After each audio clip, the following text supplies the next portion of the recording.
ज्या महानगरपालिकेवरून अजितदादा आणि महेश लांडगे यांच्यात वाद सुरू आहे ती पीसीएमसी एवढी महत्वाची का आहे? तर पहिलं कारण म्हणजे इथली आर्थिक ताकद. जवळपास 9 ते 10 हजार कोटींचं बजेट असलेली ही महापालिका आर्थिकदृष्ट्या इतकी स्वावलंबी आहे की तिला कोणासमोर हात पसरण्याची गरज लागत नाही. दुसरं म्हणजे हे भारताचं ऑटोमोबाईल हब आहे.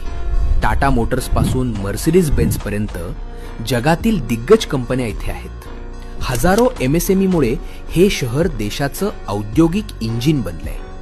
तिसरं, इथले रुंद रस्ते आणि देशातील पहिली यशस्वी BRTS सेवा. आणि चौथं महत्वाचं कारण म्हणजे राजकीय महत्व.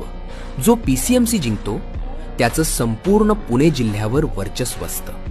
म्हणूनच इथली प्रत्येक निवडणूक प्रतिष्ठेची असते.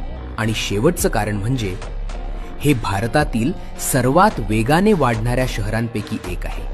इथलं शिक्षण आणि आरोग्य सुविधांमुळे लाखो लोक इथे रोजगारासाठी येतात.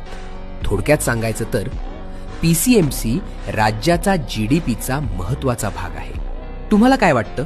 पिंपरी चिंचवडवर कोणाची सत्ता येणार? कमेंट्समध्ये नक्की सांगा.